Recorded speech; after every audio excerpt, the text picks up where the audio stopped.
Bienvenue sur Africa 24. Dans cette nouvelle édition du Non-Stop Info, voici les titres de l'actualité. Au Mali, les candidatures à l'élection présidentielle se multiplient. Dans la course également, Moussa Mara, l'ancien Premier ministre qui a annoncé officiellement sa candidature ce 9 avril 2018. À suivre également, 478 millions de dollars, c'est le montant gagné par l'Éthiopie entre juillet 2017 et mars 2018 grâce à ses exportations agricoles, somme qui reste néanmoins inférieure au montant de 538 millions de dollars envisagé par l'État pour la même période. Et puis, quitter l'Égypte pour se rendre en Russie à vélo, c'est le défi que se lance un jeune Égyptien de 24 ans. Un défi de 5000 km et 65 jours attend ce jeune cycliste avant d'assister au Mondial 2018.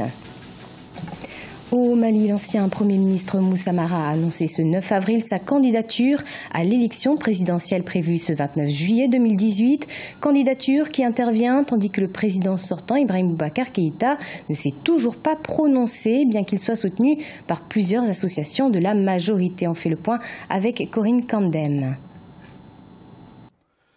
C'est officiel, Moussa Mara, l'ancien Premier ministre malien, se lance dans la course à la magistrature suprême. Il a annoncé sa candidature ce lundi 9 avril à l'élection présidentielle prévue le 29 juillet. Moussa Mara souhaite être le représentant d'une nouvelle vision politique dans son pays. Il prône notamment une meilleure gestion de l'administration malienne.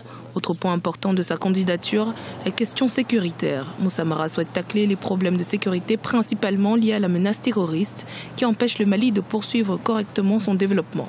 Nous sommes arrivés au moment où le Mali doit se donner une nouvelle destinée, avec un nouveau leadership, rajeuni si nécessaire, avec une gouvernance responsable, honnête, lutte contre la corruption des élites, avec une décentralisation effective. Il y a un certain nombre de thématiques qui aujourd'hui ne sont pas enfourchées par la classe politique traditionnelle, parce qu'elles s'inscrivent dans l'ancien temps. Ce temps a fait son œuvre. Nous sommes au XXIe siècle avec une population malienne qui est à 80% constituée de jeunes de moins de 30 ans. Nous avons besoin d'un leadership qui comprend ce monde et qui est en phase à ce monde. Donc nous nous inscrivons dans cette dynamique. La problématique sécuritaire est un point crucial de la candidature de l'ancien Premier ministre Moussa Mara. Aujourd'hui, malgré l'aide apportée par les forces de la MINUSMA, des zones entières du pays échappent encore au contrôle des forces maliennes, françaises et de l'ONU. Elles sont d'ailleurs régulièrement visées par des attaques, malgré la signature en juin 2015 d'un accord de paix censé handicaper les djihadistes. Les raisons pour lesquelles le président a été élu en 2013, la sécurité, la gouvernance, le leadership participatif, ces raisons n'ont pas été satisfaites.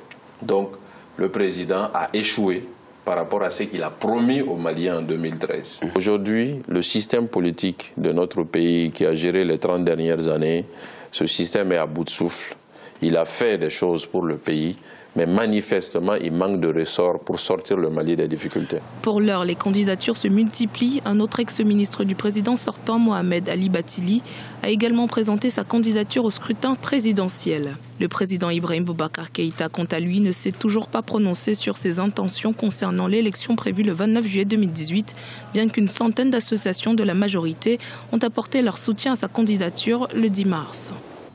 Dans l'actualité également, une grande manifestation patriotique a été organisée ce 9 avril au Maroc. Le gouvernement dénonce en effet des manœuvres du Front Polisario dans la zone tampon, des mouvements qui remettent en question selon Rabat les accords de cessez-le-feu signés en 1991. Mariama Drami.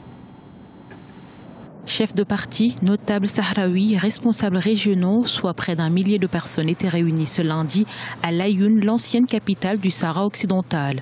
Une offensive diplomatique du royaume chérifien sur le Sahara occidental, avec en chef de mission Saadedine El Othmani, le Premier ministre qui a adressé un message de fermeté. Le but de cette réunion est de transmettre un message en interne et au niveau international. Nous sommes tous mobilisés pour défendre la souveraineté marocaine et l'intégrité territoriale dans le cadre d'un front uni sous l'égide du roi.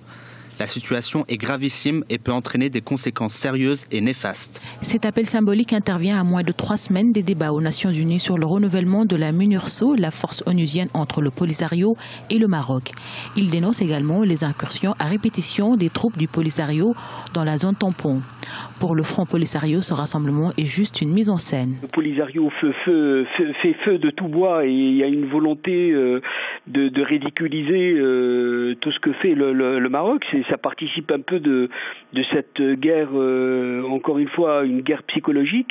Mais encore une fois, on voit qu'il y a un contentieux qui a été réactivé et qu'il y a une nécessité en fait, on pousse les acteurs à aller vers une solution. Le Sahara occidental est le seul territoire d'Afrique dont le statut n'a pas été réglé depuis la décolonisation. Le Maroc en contrôle 80%.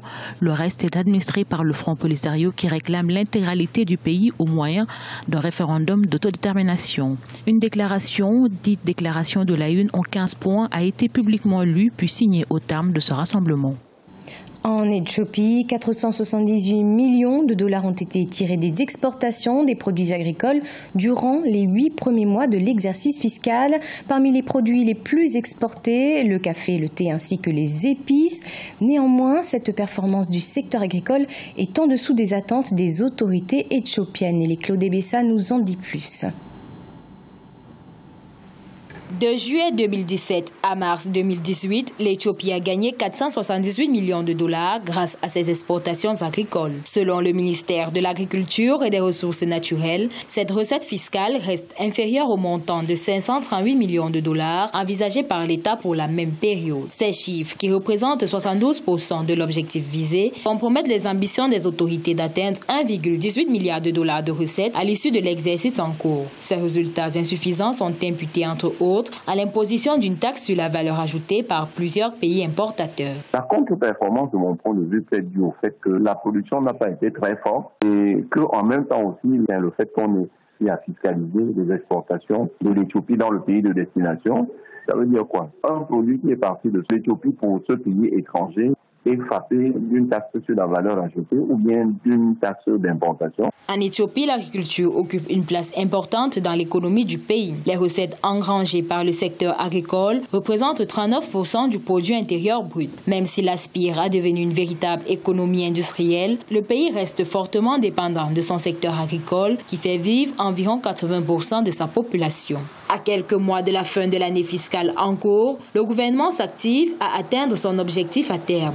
Dans la diversification des productions agricoles, des productions halieutiques même de l'Éthiopie pourrait être un palliatif à cette contre-performance-là. L'Éthiopie a à diversifier ses marchés à l'exportation et en même temps faire un effort pour négocier pour que certains de ces produits ne soient plus fiscalisés. L'Éthiopie exporte ses produits agricoles vers au moins 57 destinations dans le monde. Le pays a principalement comme débouchés les États-Unis, le Japon, l'Allemagne, la France, la Belgique, l'Arabie Saoudite, la Corée du Sud et le Soudan. Durant l'année fiscale 2016-2017, selon Ethiopian Herald, ces 8 pays ont importé à eux seuls plus de 86% du volume total des exportations agricoles éthiopiennes. Le sport à présent, de nombreux supporters égyptiens se mobilisent pour la Coupe du Monde 2018 qui aura lieu en Russie à partir de ce 14 juin et ont déjà réservé leur place depuis quelques mois. Si certains d'entre eux comptent se rendre à cet événement en avion ou en train, ce n'est pas le cas de Mohamed Noufal. Cet Égyptien compte en effet parcourir la distance à vélo, un véritable défi, mais surtout une aventure humaine. Son portrait à découvrir dans ce sujet de la rédaction. Le Caire, place Tahrir. Mohamed Noufal embrasse une dernière fois sa mère avant de prendre la route. Une route de 5000 km l'attend. Cet Égyptien de 24 ans compte en effet se rendre en Russie pour le mondial de football 2018, un défi qui durera 65 jours. Et pour l'encourager, ses amis cyclistes sont venus l'escorter jusqu'à la sortie de la ville. Puisse Dieu aider Noufal parce qu'il sera seul.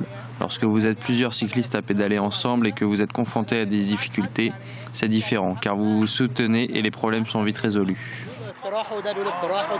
Selon son itinéraire, Mohamed Noufal prévoit de passer par la Jordanie, la Bulgarie, la Roumanie et la Moldavie ainsi que l'Ukraine, mais survolera la Syrie et l'Irak pour des raisons de sécurité. Quelques pièces de rechange, un téléphone supplémentaire ainsi que des articles de camping feront partie de son voyage. Et pour se loger, il compte sur l'hospitalité des habitants. Grâce à ce voyage, j'espère que les gens verront de nouvelles choses.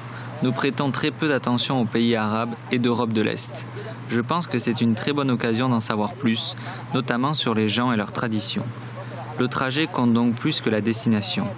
Si c'était juste pour aller à la Coupe du Monde, j'aurais pris l'avion. C'est une grande chance pour moi de voir de nouvelles choses et de les montrer aux gens. Une occasion également pour ce cycliste amateur de supporter son pays.